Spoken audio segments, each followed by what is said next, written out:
नमस्कार दोस्तों, मैं ललित सोनी दृष्टि पीसीएस की साइंस दिस वीक सीरीज में आपका स्वागत करता हूं। आज के इस एपिसोड में हम लोग साइंस और टेक्नोलॉजी से जुड़े हुए कुछ मुद्दों के बारे में बात करेंगे जो पिछले हफ्ते चर्चा में रहे हैं। ये मुद्दे आपके एग्जाम पॉइंट ऑफ व्यू से इंपॉर्टेंट हो सकते हैं। इन मुद्दों को हम सवालों के माध्यम से देखने की कोशिश करेंगे। चलिए स्टार्ट करते हैं आज का एपिसोड। तो आपका पहला सवाल है, भारत मौसम विज्ञान विभाग के संदर्भ में निम्नलिखित कथनों पर विचार कीजिए। इसकी स्थापना 1875 में हुई थी। इसका मुख्यालय मुंबई में स्थित है। उपयुक्त में से कौन सा या कौन से कथन जो है वो सही है? आपको सही कथनों का चुनाव करना है। जब हम बात करें पहले कथन की, इसकी स्थापना 1875 में हुई थी, ये बिल्कुल सही है। दूसरा कथन जो कह रहा है कि इसका मुख्यालय मुंबई में स्थित है, ये गलत है, बिकॉज इसका मुख्यालय जो है मुंबई में नहीं बल्कि नई दिल्ली में स्थित है। ठीक है, तो आपका केवल एक जो है पहला कथन वो सही हो जाता है। तो हाल ही में भारत मौसम विभाग आईएमडी ने भीषण गर्मी की वजह से दिल्ली, राजस्थान, चंडीगढ़, पंजाब और हरियाणा में रेड अलर्ट जारी किया है। ये जो विभाग है इसकी एक जिम्मेदारी है कि ये एक कलर कोडिंग के सहित कुछ अलर्ट जारी करता है। अगर मान लीजिए कि गर्मी ज़्यादा है तो उसके हिसाब से यहाँ पे अलर्ट जारी किए जाते हैं। जैसे मान लीजिए अगर व्हाइट कलर है तो इसका मतलब कोई अलर्ट नहीं होगा। पीला कलर है तो मानिए कि आज का दिन जो है थोड़ा गर्म रहेगा। अगर ऑरेंज कलर है या फिर नारंगी कलर है तो आप ये कह सकते हैं कि आज का दिन काफ़ी गर्म रहेगा। और अगर लाल कलर है तो आप कहेंगे कि आज यहाँ पे भीषण गर्मी पड़ने वाली है। तो ऐसी ही एक चेतावनी यहाँ दी गई थी। इसका उद्देश्य रहता है कि लोग इस बात को ध्यान में रखें कि बहुत ज़्यादा गर्मी पड़ने वाली है। ठीक है, तो यहाँ पे जब हम बात कर रहे हैं कि ये आईएमडी जो है पृथ्वी विज्ञान मंत्रालय की एक एजेंसी है या फिर मिनिस्ट्री ऑफ अर्थ साइंस की एक एजेंसी है, जिसकी स्थापना 1875 में हुई थी और इसका मुख्यालय जो है वो नई दिल्ली में स्थित है और मुंबई में नहीं है। ठीक है, तो ये स्टेटमेंट आपका, जब हम बात करें स्टेटमेंट 2 की, तो वो गलत हो जाता है। यहाँ पे आईएमडी द्वारा रंग कोडित मौसम चेतावनी जारी की जाती है। इसका उद्देश्य है लोगों को गंभीर या फिर खतरनाक मौसम से पहले सचेत करना। ठीक है, यहाँ पे इसका एग्जांपल दिया हुआ है जो कि हम बात कर चुके हैं। इसके अलावा आईएमडी एक और वजह से चर्चा में रहा है, इन्होंने रिसेंटली अपना लोगो भी चेंज किया है। ठीक है, इसके लिए ये चर्चा में है, तो आप ध्यान रखेंगे कि आईएमडी ने अभी रिसेंटली अपना लोगो चेंज किया है। ठीक है,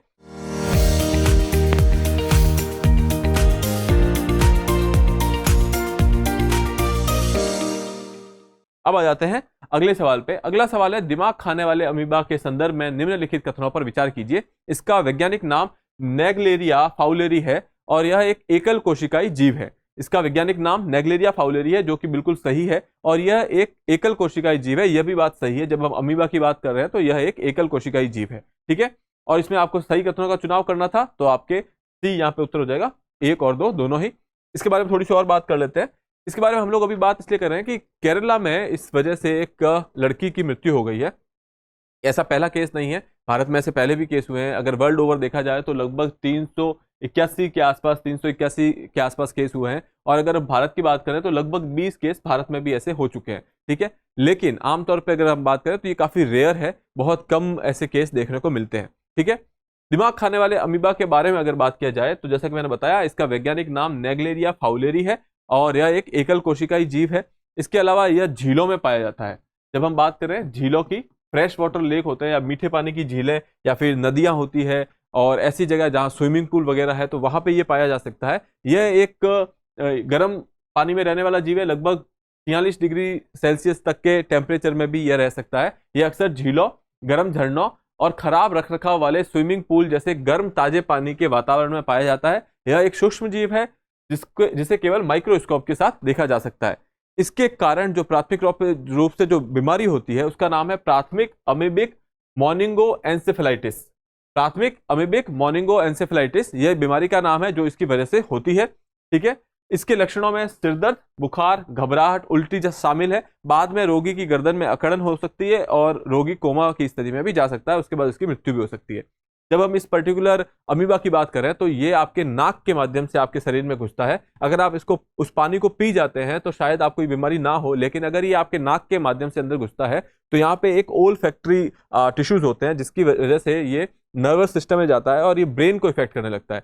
जब ये दिमाग में घुसता है तो वहाँ की जो कोशिका हैं उनको सुझा देता है और उसके बाद वो कोशिका मरने लगती है, जिसकी वजह से आपको चीज़ें भूलने लगेंगे, आपको हेलुसिनेशन होंगे, सरदर्द होगा, उल्टी जैसी फीलिंग्स होगी। ये सारी चीज़ें इसमें शामिल है। इसका कोई ऐसा ट्रीटमेंट अभी तक है नहीं। इसके लिए हम लोग जो डॉक्टर्स हैं वो जनरली एंटी फंगल या फिर एंटी माइक्रोबियल ड्रग्स देते हैं, लेकिन उसके बाद भी 95 से 97% केसेस में मृत्यु हो ही जाती है। ठीक है, तो इस बार इसको देख लीजिएगा। अगला सवाल देखते हैं हम लोग। मलेरिया के संदर्भ में निम्नलिखित कथनों पर विचार कीजिए। R21 मैट्रिक्स M मलेरिया की एक वैक्सीन है। यह परजीवी संक्रमित मादा एनोफिलीज मच्छर के काटने से मनुष्यों में फैलता है। कौन से कथन सही है? सही कथन का आपको चुनाव करना है। ये दोनों ही कथन सही है। जब हम बात कर रहे हैं R21 या फिर मैट्रिक्स M की, ये मलेरिया की वैक्सीन है, और जब हम मलेरिया की बात कर रहे हैं तो यह परजीवी संक्रमित मादा एनोफिलीज मच्छर के काटने से मनुष्यों में फैलता है। ये बिल्कुल सही बात है। ठीक है, अब ये चर्चा में क्यों है R21? बिकॉज अभी recently serum institute of India SII जो है, जो पुणे में स्थित है, इन्होंने एक बैच अफ्रीका भेजा है। ठीक है, तो आप ये कह सकते हैं कि हमने एक वैक्सीन बना के अफ्रीका को निर्यात की है। भारत के लिए अपने आप में एक उपलब्धि है, जिसकी वजह से ये खबरों में है। इसके बारे में बात कर लेते हैं हम लोग। हाल में सीरम इंस्टीट्यूट ऑफ इंडिया ने अफ्रीका के 7-8 देशों में R21 मैट्रिक्स M वैक्सीन के पहले सेट की शिपमेंट के साथ एक महत्वपूर्ण उपलब्धि हासिल की है। इसमें प्रारंभिक शिपमेंट जो है, पहली शिपमेंट जो है वो मध्य अफ्रीकी गणराज्य को भेजा जाएगा। इसके अलावा कुछ दिनों के अंदर हम लोग इसे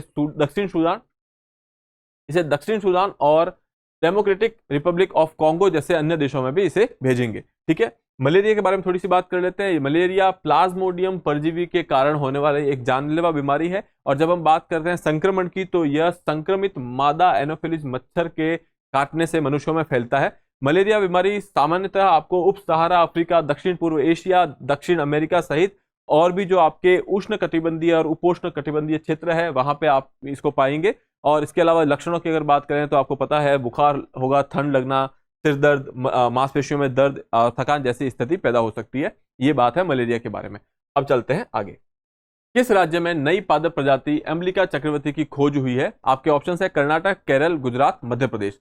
तो जब हम बात कर रहे हैं एक पादप प्रजाति की जिसका नाम है एम्ब्लिका चक्रवर्ती, इसकी खोज हाल में केरल में हुई है, और इसका जो नाम है वो पूर्व वैज्ञानिक तपस चक्रवर्ती के नाम पे दिया गया है, जिन्होंने इस प्रजाति के फैमिली पे काफी काम किया है। ठीक है, चलिए तो देख लेते हैं, इसके बारे में थोड़ी सी बात कर लेते हैं। हाल में वैज्ञानिकों ने केरल राज्य में एक नई पादप प्रजाति एम्ब्लिका चक्रवर्ती की खोज की है। यह प्रजाति करौंदे या फिर फिलांथेसी परिवार से संबंध रखती है, और फिलांथेसी परिवार जो है, इस पर तपस चक्रवर्ती ने काफी काम किया है। इसकी वजह से इस नई प्रजाति का नाम जो है वो एम्ब्लिका चक्रवर्ती रखा गया है। आमतौर पर यह उष्ण कटिबंधीय वर्षा वनों में झाड़ियों के रूप में उगती है। ठीक है, अगला सवाल है, कोलोरेक्टल कैंसर के संदर्भ में निम्नलिखित कथनों पर विचार कीजिए। यह एक प्रकार का कैंसर है जो कोलन या मलाशय को प्रभावित करता है।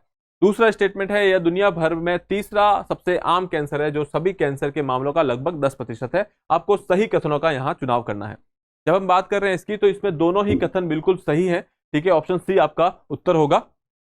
इसके बारे में थोड़ी सी बात कर रहे थे। जब हम बात कर रहे हैं कि कोलोरेक्टल कैंसर के बारे में, तो अभी वैज्ञानिकों का कहना है कि इसके ऊपर जो भी डेटा हमारे पास है उसका उपयोग किया जा सकता है स्क्रीनिंग टूल विकसित करने के लिए। कोलोरेक्टल कैंसर, जिसे कोलन कैंसर या फिर रेक्टल कैंसर या आंत के कैंसर के नाम से जाना जाता है, यह एक सामान्य प्रकार का कैंसर है जो कोलन मलाशय को प्रभावित करता है। ठीक है, यह विश्व स्तर पर कैंसर से संबंधित मृत्यु का दूसरा प्रमुख कारण है। स्वस्थ जीवन शैली अपनाने और नियमित जांच से कोलोरेक्टल कैंसर को रोकने में जो है मदद मिल सकती है। कोलोरेक्टल कैंसर विश्व भर में होने वाला तीसरा सबसे आम कैंसर है, जो सभी कैंसर के लगभग 10% मामलों के लिए जिम्मेदार है, जिसके बारे में हम लोग स्टेटमेंट पहले देख चुके हैं। ठीक है, अब आ जाते हैं अगले सवाल पे।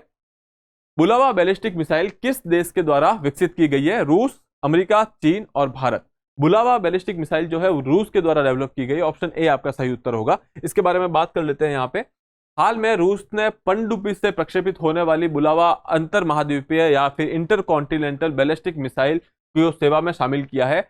इसका ICBM का मतलब है इंटरकॉन्टिनेंटल बैलिस्टिक मिसाइल। ठीक है, आप नाम याद रखेंगे, इसका नाम है बुलावा मिसाइल। इसको और भी नामों से जाना जाता है, आप यहाँ पे देखेंगे। इसको RSM-56 नाम से भी जाना जाता है, SSN-32 नाम से भी इसको जाना जाता है। यह बोरे क्लास की बैलिस्टिक मिसाइल है, जिसे पनडुब्बियों में तैनात करने के लिए डिजाइन किया गया है, यानी कि सबमरीन के लिए डिजाइन किया गया है। बुलावा एक रूसी शब्द है जिसका अर्थ है गदा। गदा आप जानते होंगे, जो महाभारत में भीम यूज किया करते थे, यह उसी के नाम पे बेस्ड है बुलावा।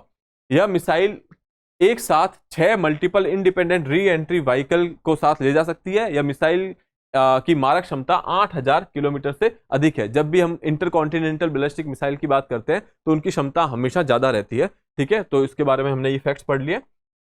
अगला सवाल है 3D प्रिंटिंग से रिलेटेड। 3D प्रिंटिंग के संदर्भ में निम्नलिखित कथनों पर विचार कीजिए। इसे एडिटिव मैन्युफैक्चरिंग के रूप से भी जाना जाता है।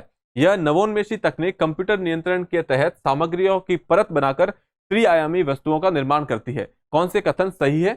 जब हम सही कथन की बात करें तो दोनों ही कथन बिल्कुल सही है। इसे एडिटिव मैन्युफैक्चरिंग के रूप से भी जाना जाता है। और इस टेक्निक में क्या होता है कि आपको जो एडिटिव यूज करते हैं या फिर जिस भी मटेरियल से आप बना रहे हैं उसकी परतें बनाई जाती है और एक एक परत बना करके उस पूरे स्ट्रक्चर को बनाया जाता है। ठीक है, तो इसके दोनों सी आपका उत्तर होगा, दोनों कथन यहां सही है।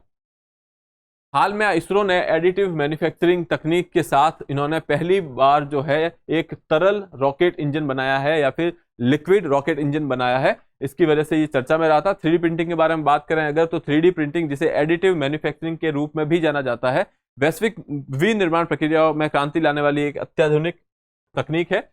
इस नवोन्मेषी तकनीक से आप कंप्यूटर नियंत्रण के साथ सामग्रियों को परत के हिसाब से बना सकते हैं। जैसा कि आप यहाँ फोटो में देख सकते हैं कि ये नीचे से बनना स्टार्ट होता है, परत बाई एक एक परत बना करके इसको 3D में या फिर यूं कहेंगे एक 3D पिक्चर क्रिएट की जाती है इसकी। ठीक है, और यह प्लास्टिक कंपोजिट या बायोमटेरियल जैसी सामग्रियों का उपयोग करके 3D प्रिंटिंग विभिन्न आकार, कठोरता और रंगों की वस्तुओं का उत्पादन कर सकती है।